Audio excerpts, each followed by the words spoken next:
This episode was pre-recorded as part of a live continuing education webinar. On-demand CEUs are still available for this presentation through AllCEUs. Register at allceus.com/counselor toolbox.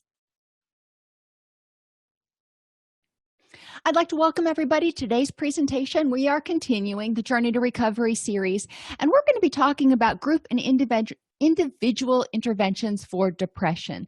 Now, we're really going to be talking about things from a transdiagnostic perspective today. So a lot of the stuff we're going to talk about is probably going to be applicable to, more things than just depression, but they are definitely applicable to depression. So if you're doing a depression group, these are some different ideas of topics and techniques that you might cover.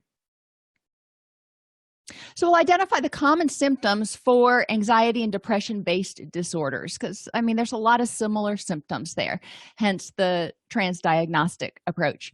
We'll learn how a positive change in one area or symptom can have positive effects on all symptom areas. So as we're going to go through, and we go through each one of these symptoms, you're going to hear a lot of things kind of repeat themselves. And that's one of the take-home messages I really want my clients to get when we go through this activity or these activities, is that there are certain things like making sure you're getting enough quality sleep and good nutrition that are going to have far-reaching effects, and lack of those things can have cause a variety of different symptoms.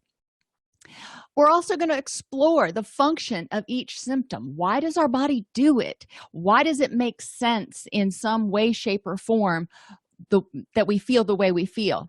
We'll look at some potential causes of each of those symptoms, and we're still talking pretty meta concept here. And we'll look at some interventions, and I call them simple-ish interventions, because what's simple for one person is not simple for another, and any change you make is going to require energy and effort.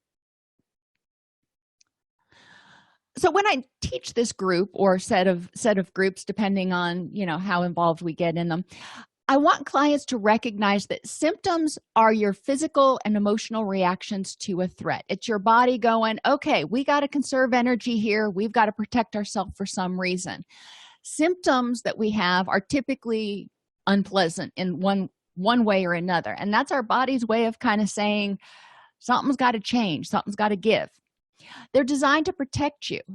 They are not bad or good, they just are. If somebody comes in with a presenting symptom, it may be unpleasant, but if you look at it from a dialectic perspective, while it's unpleasant, that symptom is motivating you to do something. So it's your body's way of going, hey, I want to survive. Let's figure out how to change this situation so we can thrive.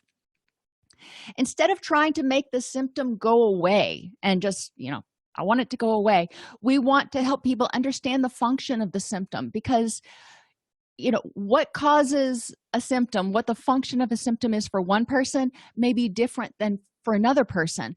So if we're hitting every nail with a hammer, or hitting everything with a hammer, even though they're not nails, I messed up that analogy, but whatever, you know what I'm talking about, then we're going to miss the boat with something. So we want to help clients understand, what is the function of this symptom for me at this point in time? And we'll identify alternate, more helpful ways to deal with whatever's going on, whatever the threat is. And I use the term threat really broadly here. Poor nutrition is a threat, because that means the body isn't getting the building blocks it needs to support survival. Lack of quality sleep is a threat. We know that when people don't get enough sleep, their HPA axis, their threat response system, gets turned up a little bit, because it's saying, okay, you're fatigued. That means you're vulnerable. So it keeps people on edge. When the HPA axis is turned up, it's also secreting cortisol, which causes the body to secrete glucose, which helps us stay awake more. So there are reasons behind what happens. We just have to understand what those reasons are. So some global activities we do when I'm trying to present these concepts, and it depends on the group that I've got. We can do, just go through the presentation, which I find to be somewhat tedious. But you can also break people up into different groups. One of the activities I have is called symptom groups. So each symptom, for example, fatigue, another one's difficulty concentrating, another one is changes in sleeping habits. Break people up into groups based on DSM symptoms for that disorder, and then have them hypothesize what might be causing it, how that symptom might serve to protect them in some way, or what it might be communicating, and what they can do differently to meet that same need to keep themselves safe and healthy, that is different, so they don't keep having this symptom, because that symptom is a warning sign of some sort. I usually have them start out by brainstorming themselves, and then I go around and I pass out handouts to each group based on what symptom they have that give them the information that we're going to talk about, and then they pull all this stuff together and present their symptom to the group itself. I try to do a fair amount of interactive presentation, because a lot of times people don't really know what they don't know until they try to teach something. So when they start trying to explain it, if they get stuck, I can scaffold. I can give them, interjections to help them keep going. I can present other ideas to help make sure that they've got the concept down. Another type of group I do, if I don't feel like doing symptom groups, is neurotransmitter groups. And this is kind of an interesting one. So you break people up in groups. You have dopamine, serotonin, norepinephrine, glutamate, GABA. Generally I stick with and did I say serotonin already? The big five. And I break people up into those groups, and each group gets a handout, because I'm not expecting them to know this information about what that neurotransmitter does.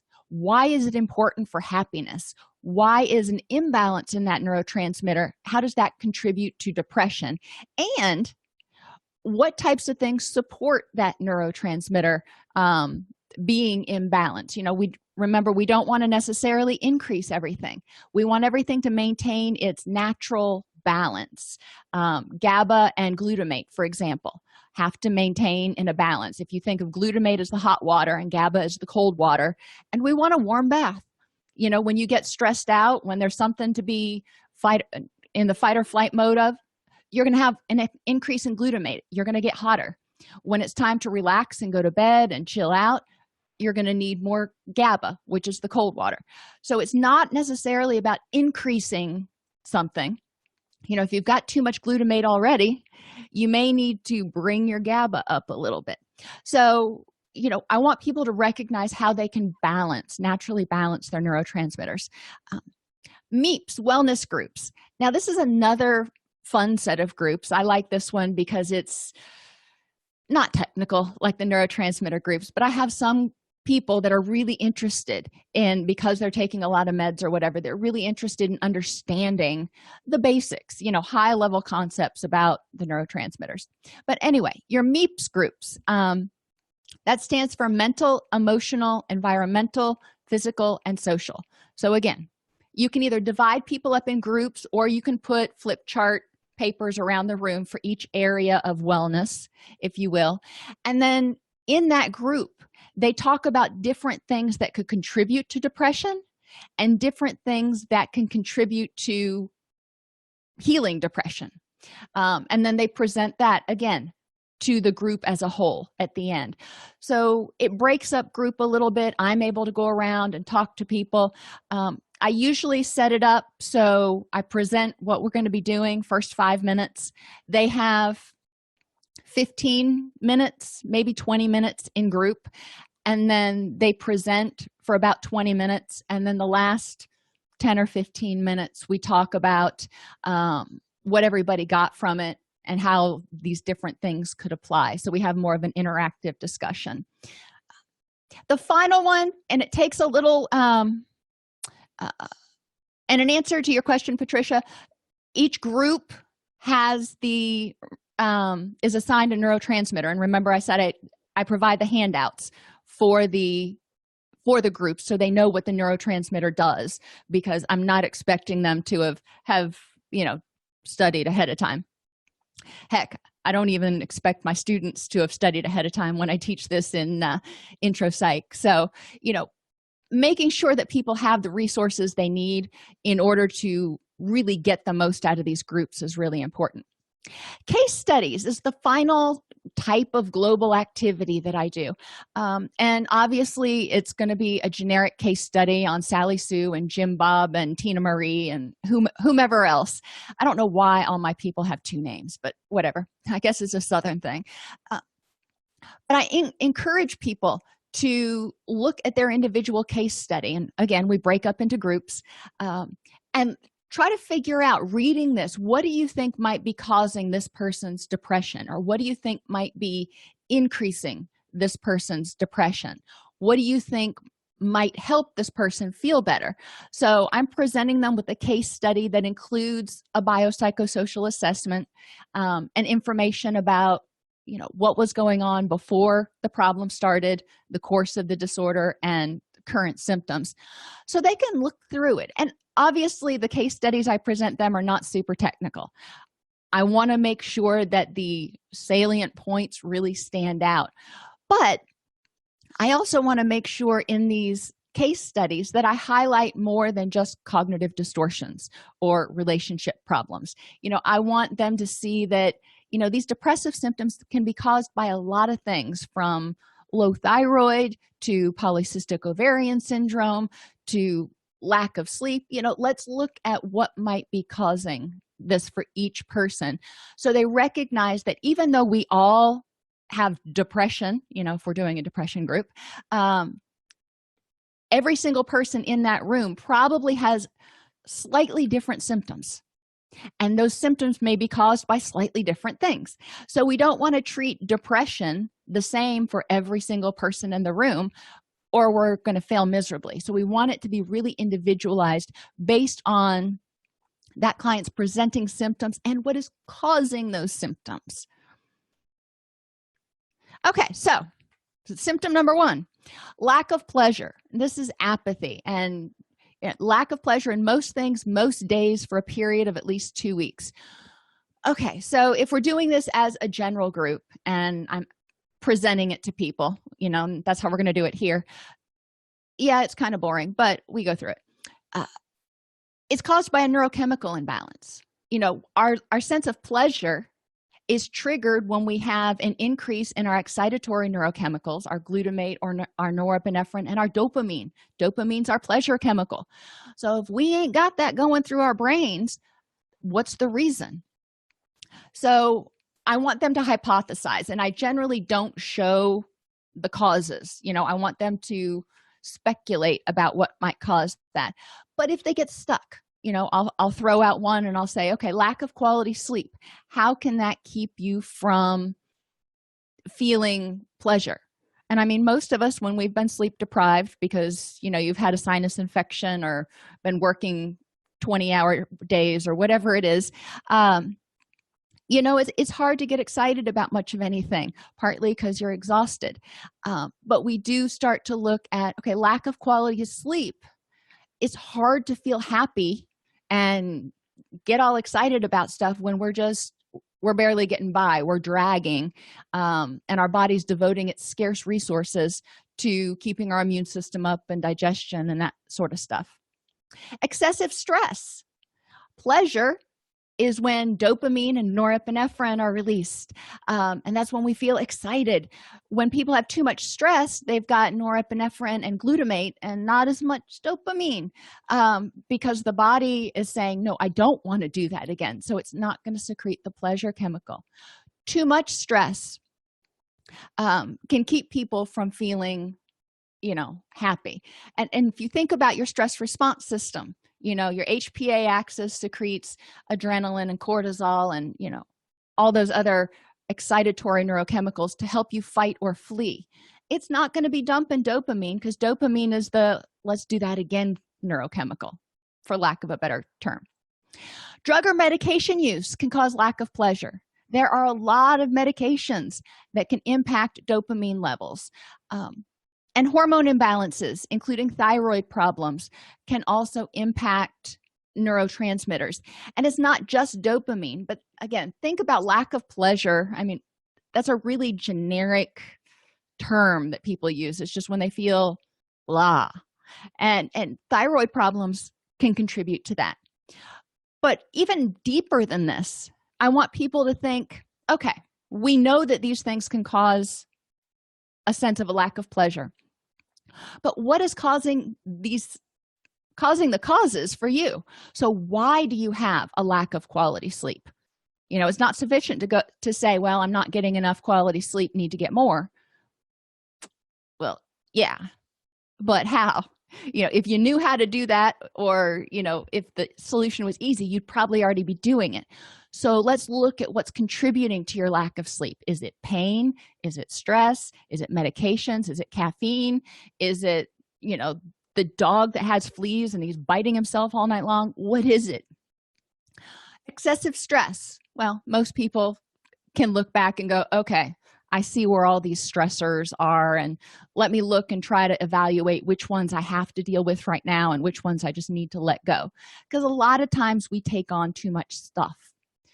Drug or medication use, did the symptoms start before you started taking this medication? If not, might be something to talk with your doctor about.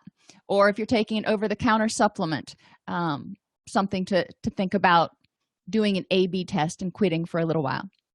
Hormone imbalances, including thyroid problems. Only a doctor can do the blood test to tell whether this exists or not.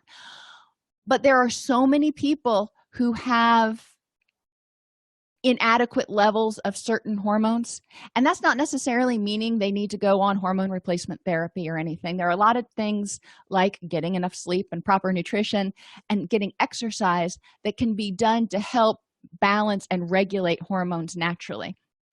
Not so much with the thyroid, but hypothyroid is an increasing problem in the US. So what are the causes? We also have the HPA axis, lack of pleasure. Your HPA axis is saying, we're not really interested in fun right now. We're interested in fight or flee. We're interested in survival. So the HPA axis secretes cortisol, which increases norepinephrine and glutamate, so focus and fight, if you will. Reductions in estrogen and testosterone, your sex hormones go down. So lack of pleasure, again, if your sex hormones are down, the libido is also going to be in the crapper. When estrogen and testosterone are low, it means that serotonin is less available. Oh boy. Well, serotonin helps regulate anxiety. When people are stressed out for too long and anxious for too long, their body goes into that state of learned helplessness where they start feeling depressed. The body goes, you know what? Been trying to fight this for too long. I ain't winning. I give up. And they actually have seen changes in brain activity after prolonged exposure to certain stressors that show that sort of learned helplessness reaction. But also, okay, so less sex hormones means less available serotonin. Less available serotonin means less available melatonin, which is the hormone that helps us get sleepy. When we have impaired sleep, our body thinks we're under stress for some reason. It increases cortisol, keeps the HPA axis revved, and we go through this cycle again. So we need to break the cycle somewhere. Lack of pleasure is your body's way of signaling there may be a problem.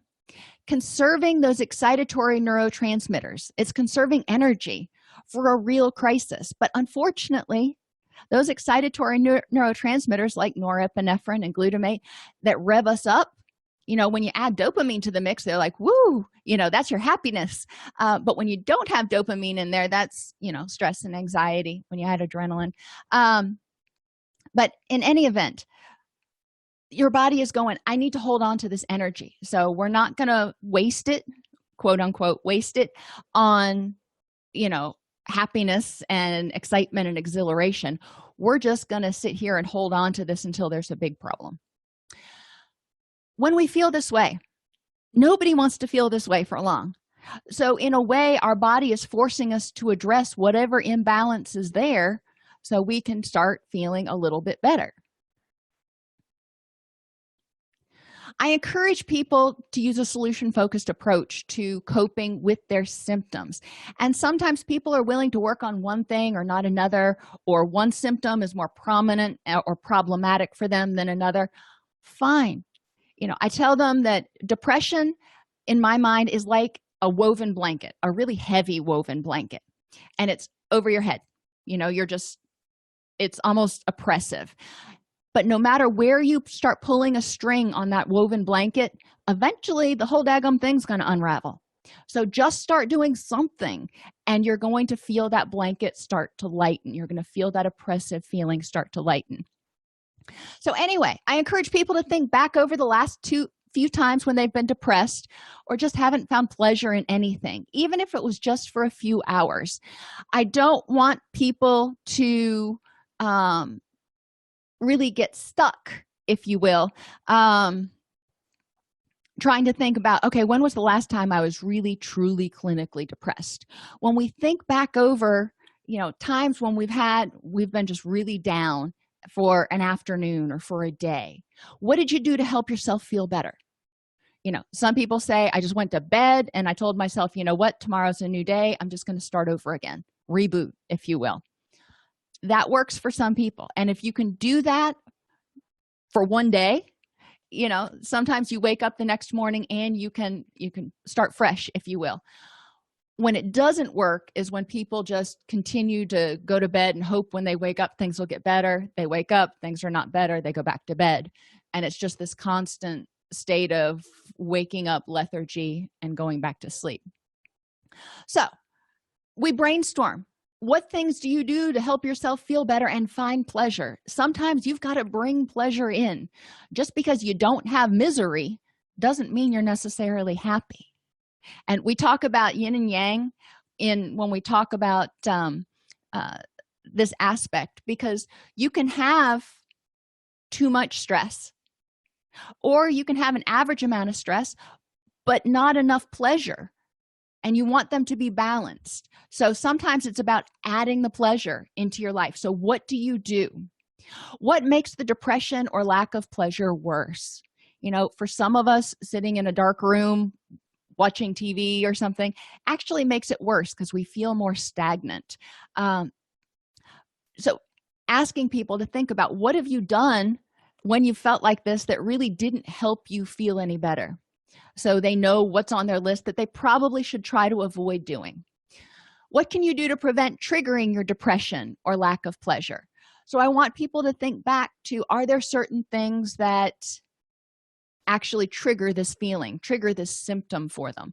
And it could be taking on too many projects at work. It could be impending holidays, whatever it is for them. But I want them to start thinking about what their triggers are and ways they can intervene. So simple-ish interventions. Don't expect exhilaration, but try to do some things that make you mildly happy.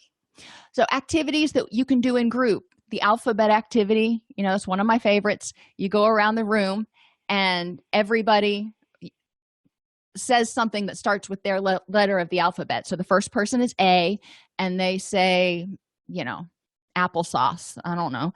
The next person is B, balloons make them happy. The next person is C, cat. Their cat makes them happy. Whatever. Go through it, through the alphabet, and have people really think creatively about things that bring a smile to their face. Another thing you can do is have people create a happiness box, and just a little pencil box or envelope, for that matter, if they don't want a pencil box, that has slips of paper in it that remind them of things that they like to do that make them happy. Because when you're feeling blue, when you're feeling blah, it's really hard to get excited and go, okay, what can I do that'll make me happy? You're just like, leave me alone. I don't feel like doing anything. So a happiness box, if it's there, it will present those concepts for the person, and they can just reach in and pull out one slip and decide what to do, or they can just start going through the box. They can have another type of happiness box that has mementos that make them smile, pictures, awards, anything that makes them smile, so they can go through it. Encourage people to make a weekly appointment with themselves to schedule in happiness. And I know it sounds stupid, but it's really important because we get so caught up in our day-to-day grind that we forget to add in happy. We're just waking up, eating breakfast, going to work, coming home, eating dinner, going to sleep, repeat.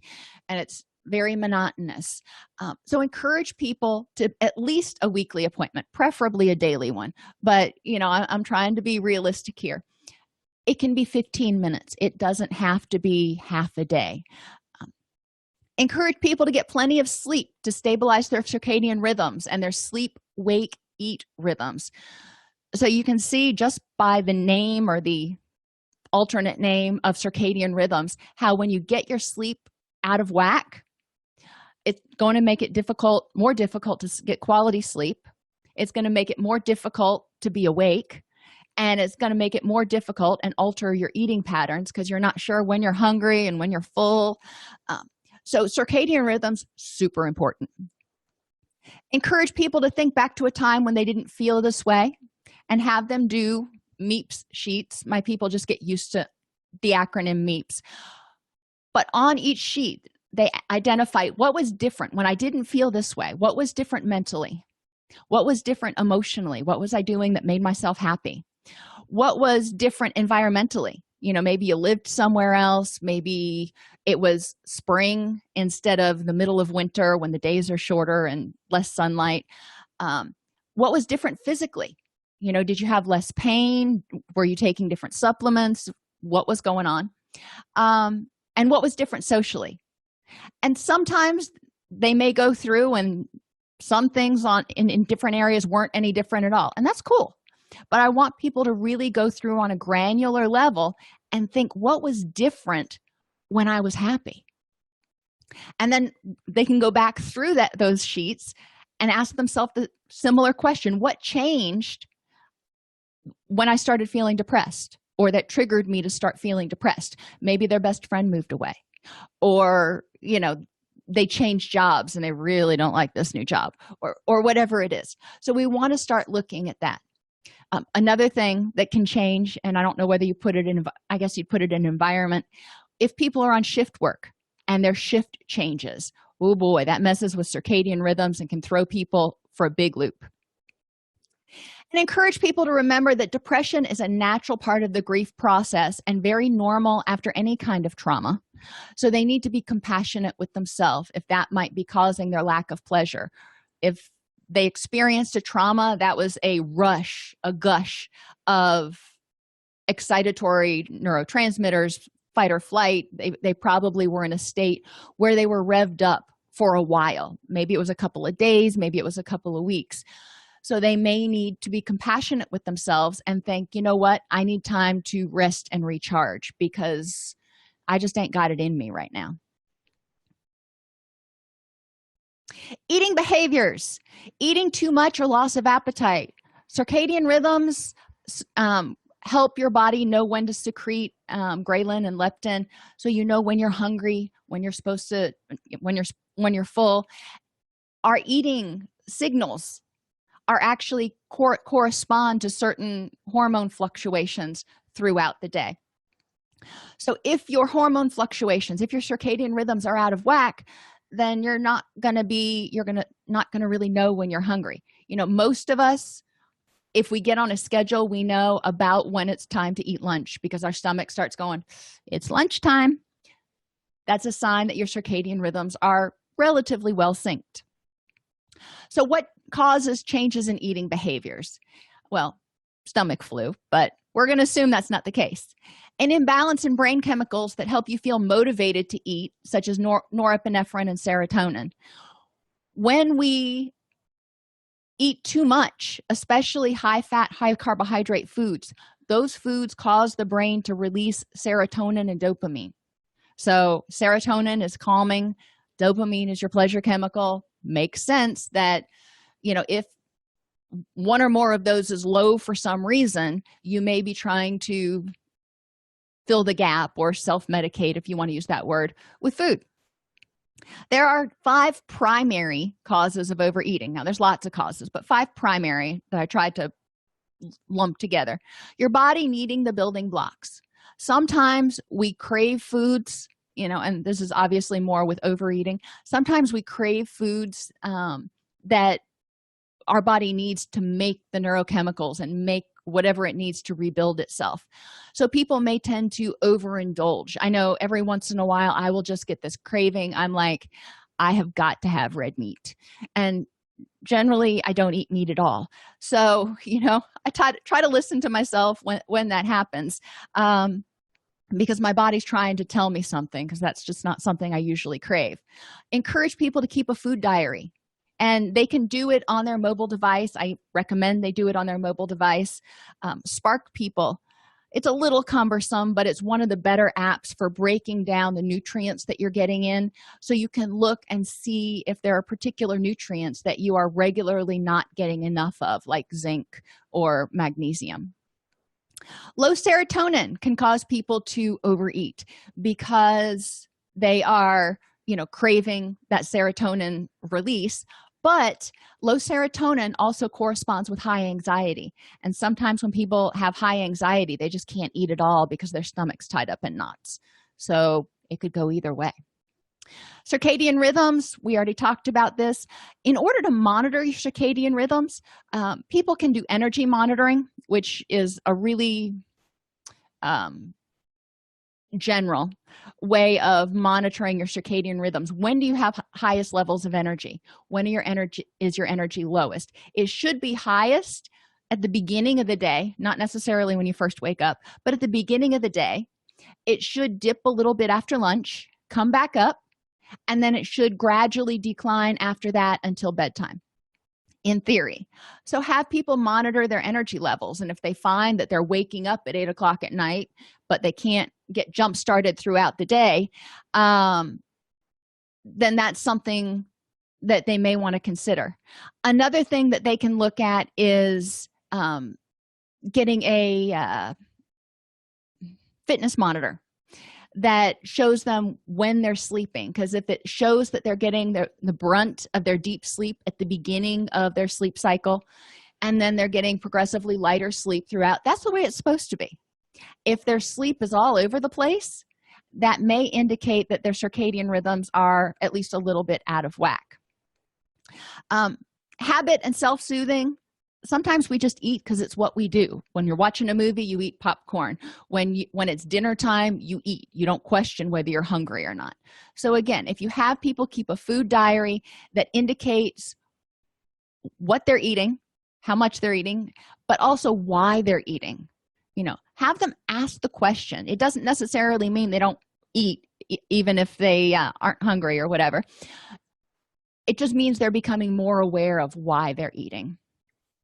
And thyroid issues can also cause people to eat too much or too little. So again, get that physical in there. Thyroid issues, hormone issues are going to continue to come up, as are nutrition and sleep issues. So it's important to work with a physician to rule out any of these biological causes, because taking an antidepressant or talk therapy ain't gonna help any of those things. And if those are the primary things causing the neurochemical imbalance, then we're going to be really struggling to help that person reach maximal gains. In response to what Lacey asked about the research on gut health and mental health, our gut, well, 80% of our serotonin is in our gut, but that's not as much responsible for our mood as it is for other things. Serotonin is responsible for a ton of stuff. And you can look, I think it's 17 different functions in your body that serotonin is responsible for, including things like gastric motility and heart rate and things like that. So we do want to be aware of what's going on in our body. Since neurotransmitters are made from the foods we eat, if we're not able to ingest, digest, and absorb the foods that we eat, we're not going to be able to give the body the building blocks it needs to make the neurotransmitters it needs to help us feel happy, or even scared for that matter. So I think there is a lot of truth in the fact that our whole body machine has to be healthy. Think about your car. If your gas line is functioning well and you've got oil, I don't know much about cars, but I do know that if you put sugar in the gas tank, it ain't gonna work so good.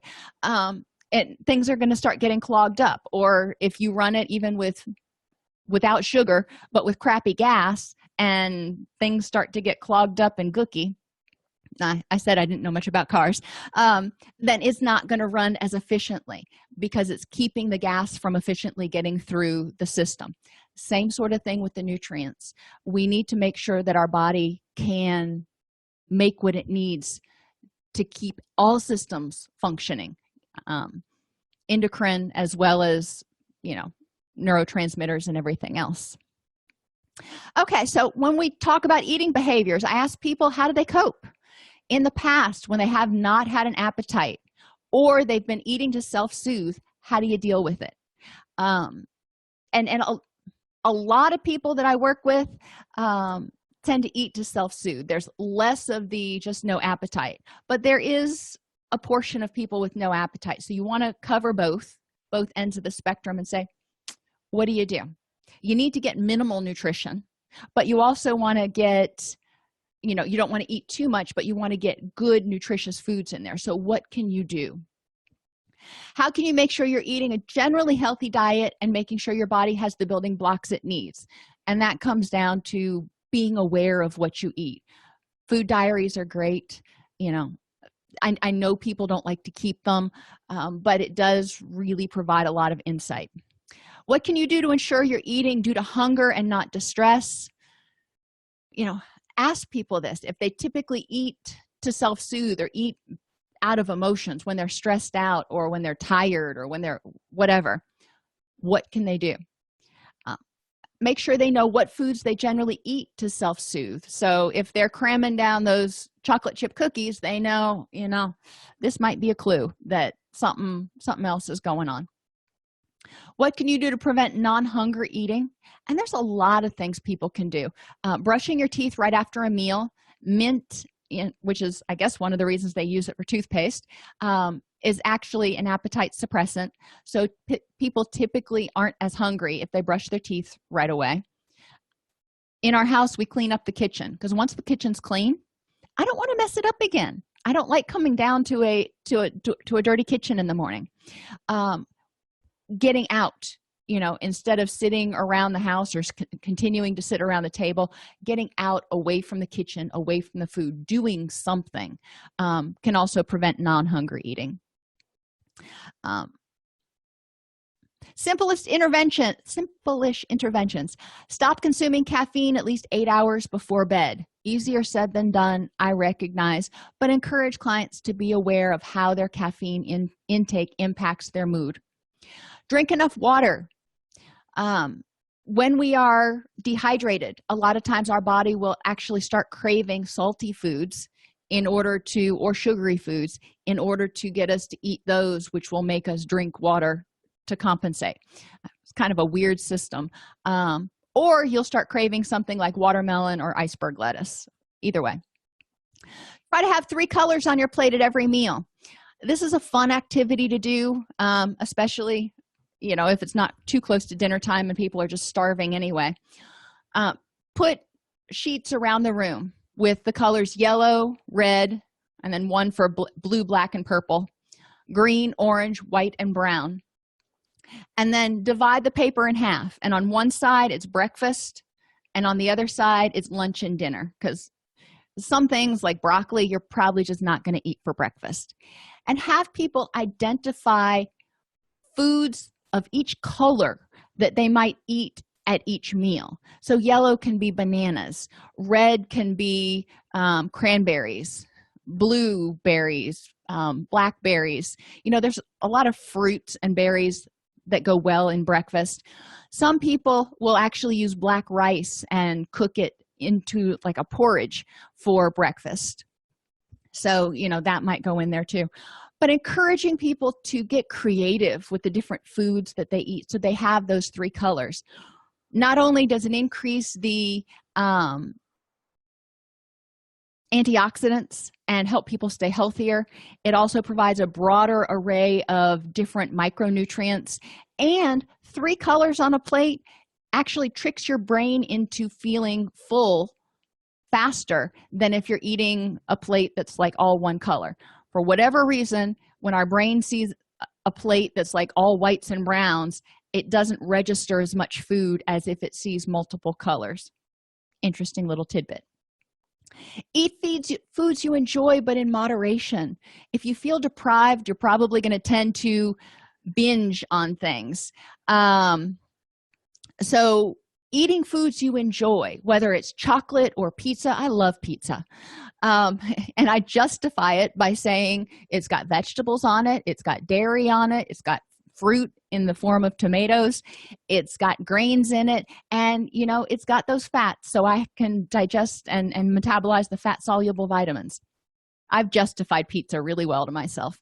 But anyway, you want to do it in moderation. You don't want to eat a whole pizza. But if that's going to help you feel a little happier, if you want to reward yourself, then okay, use a plate, don't eat out of the bag. Get enough sleep. Sleep again, I know. So you're not eating to stay awake. When we eat, it increases our blood sugar. So sometimes people eat because they think, well, I'm feeling really sleepy. If I have something to eat, it'll wake me up. But eating also triggers the rest and digest response in our brain. Once we get a full belly, our body says, okay, we need to slow everything else down so I can divert energy to processing that food. So eating can kind of bite you in the butt if you're trying to stay awake. Encourage people to experiment with essential oils. Some, like grapefruit, will decrease appetite. Others will increase appetite. Some, like clary sage, can decrease stress. There are some that can decrease cravings. You need to do a little research on it. And 2 different activities I've done with essential oils. I've done test sniff, where I've had cotton balls in little Ziploc bags of various essential oils, and people are not applying this at all. They're sniffing it. But if you've got clients who are sensitive to smells, that can be a no-go for a group. When we do the test sniff, I have people sniff the bag and say, how does that make you feel? Do you like that smell? And so they can start figuring out the ones they like, because generally ones that are going to work with our chemistry are ones that we like, and ones that are triggering something we don't need, we're going to shy away from it. They're going to feel too strong or too powerful. So test sniff is one thing. Or you can do handout presentations, and I'll print out or I'll get handouts from essential oil companies on different essential oils, and I will provide each group with a handout on a different essential oil, and they will read about it, they will learn about it, and then they will present their information that they learned about that particular essential oil to the group. If you just can't stomach eating, so for people who their stomach's all tied up, their serotonin's too low, they're anxious and depressed all at the same time, sometimes they may need to explore a meal replacement to make sure they're getting the basic nutrients they need, but that would have to be a decision between them and their doctor. Sleeping behaviors. We all know in depression, sleeping changes. Some people sleep all the time, some people have insomnia. This can indicate stress. So your HPA axis is activated. Poor sleep habits. Some of us just, especially if you're depressed, you may stay in a dark room all day long, so your circadian rhythms get out of whack. You may stay up trying to distract yourself, playing on the internet or something, and just never get to sleep, whatever it is. Pain, whether it's chronic pain or pain because the ergonomics in your bed are bad. Hormone or neurochemical imbalances, they can get you to sweat all night long. They can make it harder, if you don't have enough serotonin or don't have enough melatonin, it can make it harder for you to get to sleep. Allergies and apnea, if you're stopping breathing, it's going to keep you from getting good quality sleep. And poor nutrition, because the nutrition provides the building blocks for the serotonin, which is used to make the melatonin. So I know it starts sounding like a broken record, but the good thing is when people start hearing that, they're like, yeah, sleep again or nutrition again. I'm like, yeah, see how many different things, symptoms that poor nutrition can cause. And most people are willing to tweak their nutrition. They're not wanting to go crazy gangbusters. I'm not asking them to. I'm asking them to be sensible and think about changes they can make to be a little bit happier and healthier. Insomnia can indicate activated stress response, pain making it difficult to sleep, or insufficient melatonin or serotonin. When you're not getting enough sleep, you can't recharge as efficiently, so you're more tired. And your body's going, I really need that deep sleep. So you crawl back in bed, but since your circadian rhythms are out of whack, it's not going to let you necessarily get into that deep sleep. So you're going to wake up, you're going to feel foggy. It's a bad cycle. When you're getting too much sleep, your body doesn't secrete melatonin at the right times, leading to poor quality sleep and feeling exhausted. When you can't sleep because you're stressed, because your threat response system is activated, your body is doing you a favor. It thinks you're vulnerable for some reason. Whether it's you're vulnerable to losing your job, or you're getting ready to break up with somebody, or you think you're going to be alone forever, or whatever it is that's causing that person stress, they are feeling vulnerable in some way. So their stress response system is staying activated, going, dude, you got to do something about this. So how you can cope: encourage people to think about what they usually do to help themselves sleep when they can't. Create a good sleep routine that involves the same 2 or 3 activities every night. It doesn't have to be a drawn-out process, but eat dinner, take a shower, brush your teeth, read a book. Whatever it is that you do that cues your body that, hey, it's time to start winding down. And encourage them to keep a track of anything that wakes them up in the night, from the neighbor's stereo to the car alarm outside to dogs, coughing, allergies, a snoring spouse, or sleep apnea. Interventions: encourage people to rule out any medical issues, especially thyroid and hormone imbalances, chronic pain, and apnea that are keeping them from getting good sleep. A lot of people don't even realize that they've got apnea or that they snore that bad. Again, reduce or eliminate caffeine and stimulants 8 hours before bed.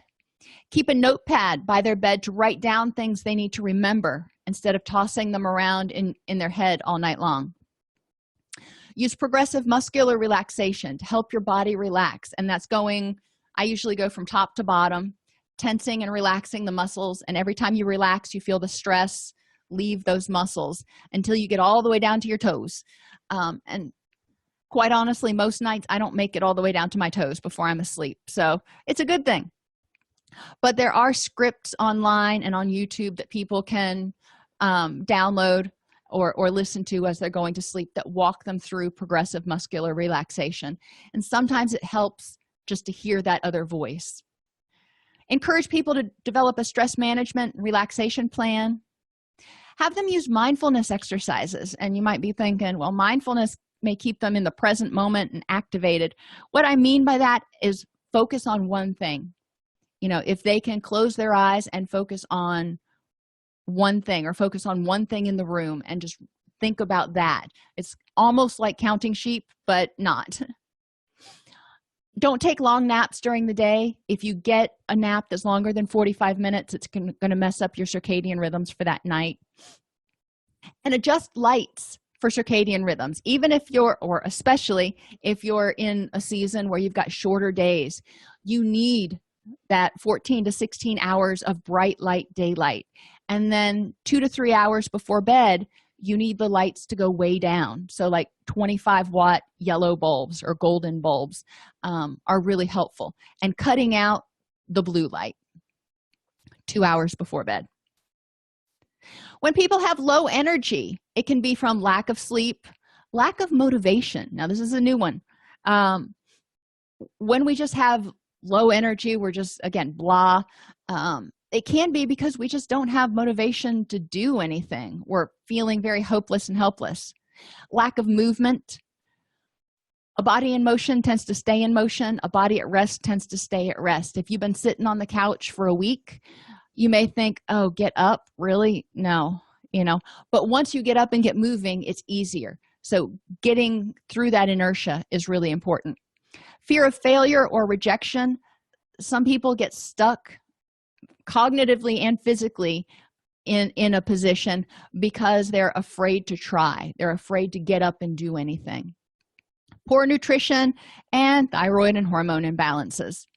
A lot of times low energy is the result of the body devoting scarce resources to rebuilding and functioning. It's going, I don't have the energy to deal with this right now. I've got to rest and repair because you ain't been getting enough sleep. So the body may be going, I'm holding on to those excitatory neurochemicals, even the happy ones, because I need to rebuild. Encourage people to think what besides caffeine helps them get energy. I encourage people to start their day off in a brightly lit room, preferably outside or next to a sunny window. It's obviously better to get it directly from the sun. Have them think about what drains their energy mentally, emotionally, environmentally, physically, and socially. When they felt lethargic and just stuck and like they were carrying a 50-pound rucksack in the past, how did they help themselves feel better? How did they get energy? And a lot of times the answer comes down to a couple of things. Get moving, because once you get moving, kind of like when you start on a bike, those first couple pedals, it's just like, oh my gosh. But once you get your momentum going, it's a lot easier to pedal.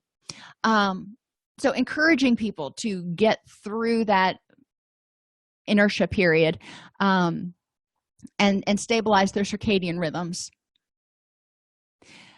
Simple-ish interventions. Get up and move around. Try doing 15. And that means whatever it is, think I should go outside and walk around, or I should clean the house, or I go out and weed. That's just my thing. I get up and I go out and weed for 15 minutes. And if I'm still feeling like I've got that rucksack on my back, then I allow myself to go sit back down. But most of the time, once I get up and out, I feel good. And before I know it, 2 hours have passed. Stay hydrated. Dehydration leads to low energy. Focus on stabilizing circadian rhythms. Stay off that stimulant roller coaster. Increase motivating chemicals by having some successes. When you're having some successes, when you're having some release of dopamine and positive chemicals, people tend to have a little bit more energy and motivation to do the next thing. Get an accountability buddy. Sometimes you need somebody to grab your hand and go, come on, we're going. Let's get off the couch, in order to get you through that inertia. And have people identify any fear or depressive thoughts that may be dampening their motivation or draining their energy, and deal with them. If they're constantly worried about this, that, or the other thing, they're going to probably feel exhausted, because worry takes a lot of energy. So if they can devote that energy to something besides just stewing on worry, that's going to free up a lot. Agitation. A lot of people when they're depressed don't feel agitated, but there are a lot of people who have concurrent anxiety and agitation, so I do go over this one. Can be caused by high levels of anxiety, stimulants that they're using to self-medicate their depression if they're just living on caffeine and espresso, and or unstable blood sugar or poor nutrition. If your blood sugar gets low, then you may start to feel really shaky. Likewise, when your blood sugar gets really high, you may start to feel shaky.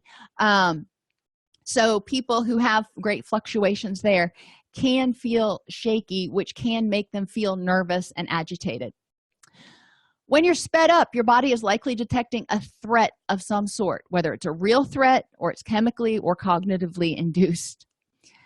So again, solution focused. When they feel driven or anxious, how have they been able to get it under control? Do they call a friend? Do they journal? Do they go on a run? What is it that they do?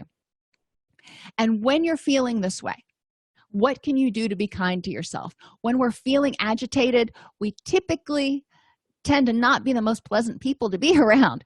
So when you're feeling agitated, what can you do to be kind to yourself so you can improve your environment and be nice to others so they can be nice to you?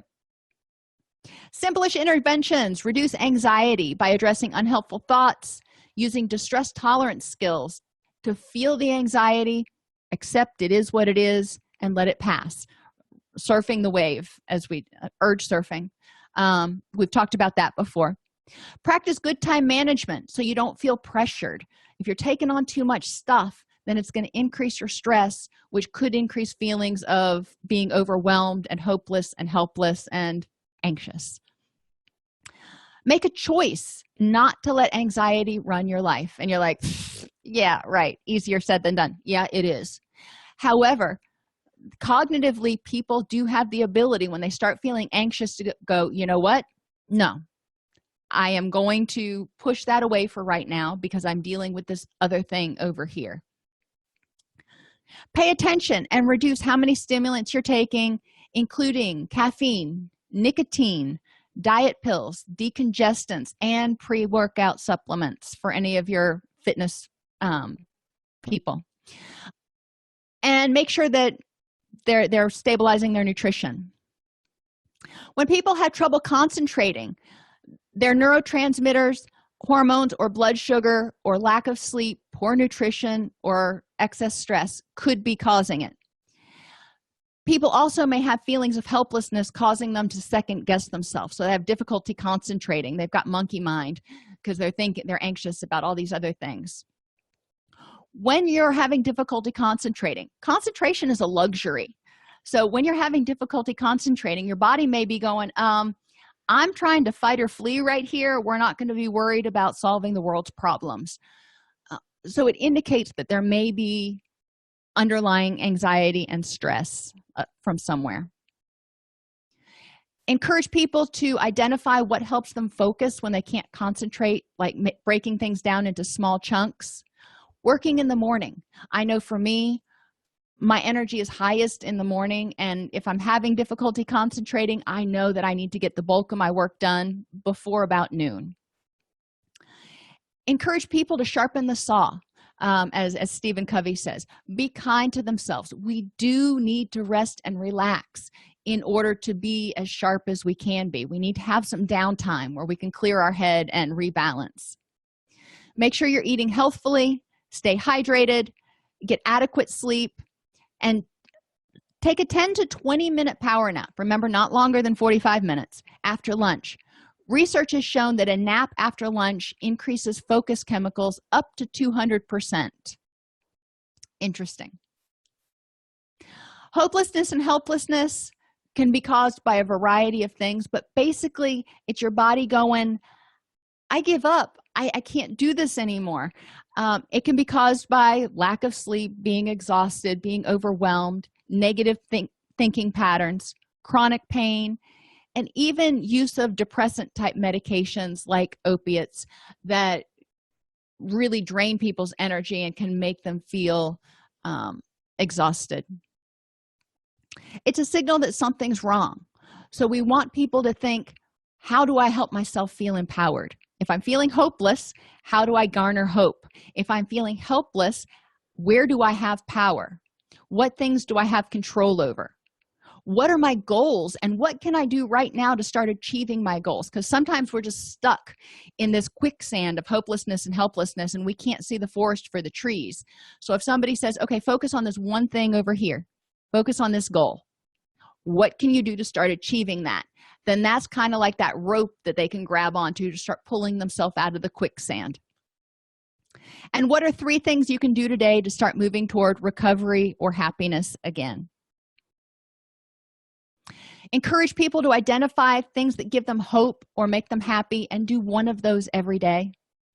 Get adequate sleep, drink at least 8 glasses of water, and encourage them to talk with a friend and create a plan to get unstuck. Because again, sometimes you need a friend holding that rope that you're grabbing onto to get out of that quicksand in order to, move forward. You need the encouraging words and the direction from someone who's not feeling completely overwhelmed.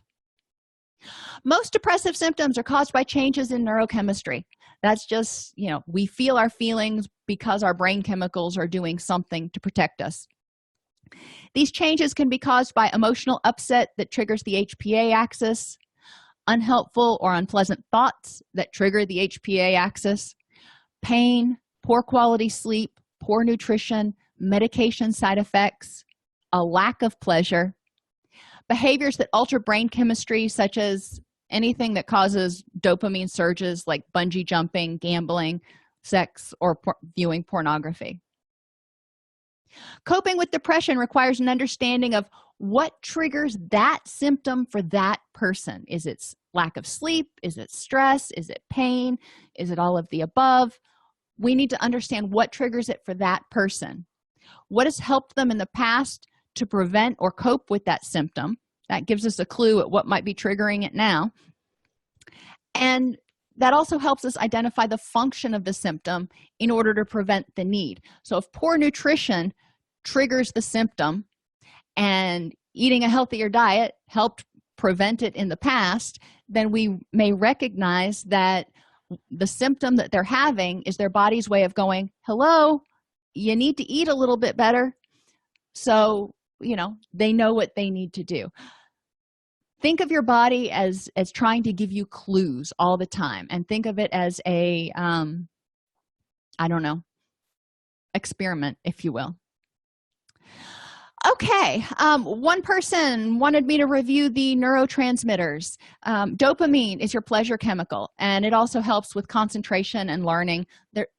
Each one of these neurochemicals does a lot of things, but hitting the highlights. Dopamine is concentration, learning, and pleasure. Serotonin is responsible for helping us feel less depressed, helping us feel less anxious. It's broken down to help make melatonin. It's also responsible in some degree for our level of pain perception. Norepinephrine is our focus and concentration chemical. It's excitatory. It helps us kind of wake up and pay attention. Glutamate is an excitatory neurochemical that gives us our get up and go. It's broken down to make GABA, which is our body's kind of natural Valium. So, and GABA is the other one. So those are the ones that I usually focus on. You can talk about acetylcholine, but that gets kind of muddy in the waters. The big five are the ones we usually talk about in group.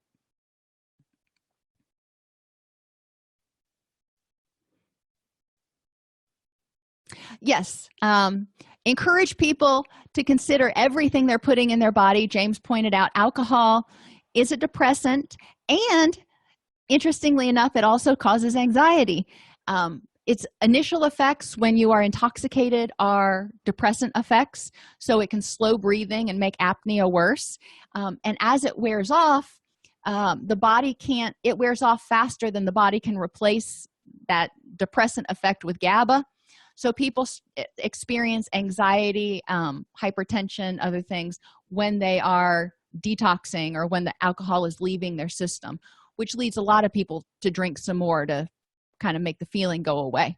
So it is important to recognize that anything you put in your body can have emotional, if you will, can trigger feelings. MEEPs. Let's see, let's go back here.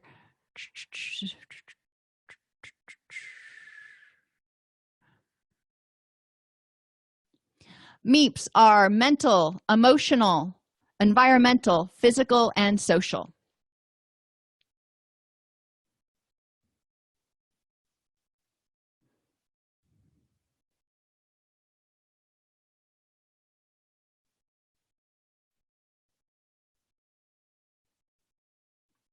Glutamate is one of your excitatory neurotransmitters.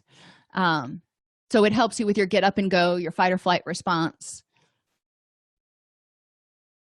And like I said, all of those neurotransmitters do a whole lot more than what I pointed out, but those are the ones that we focus on a lot in psychology. For example, serotonin has 17 different, there are 17 different types of serotonin receptors, and each one of those serotonin receptors does something a little bit different. So it's not just as simple as saying it does this and this alone.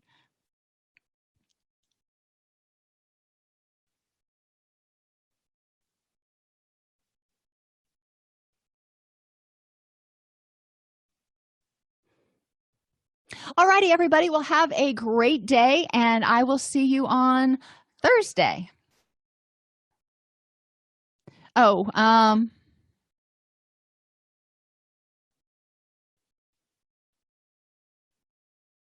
yes, depression can correlate to the aging process in some ways. And also, if you look at people as they age, you look at their circadian rhythms, they sleep less, and sometimes they get into a weird rhythm with their sleep.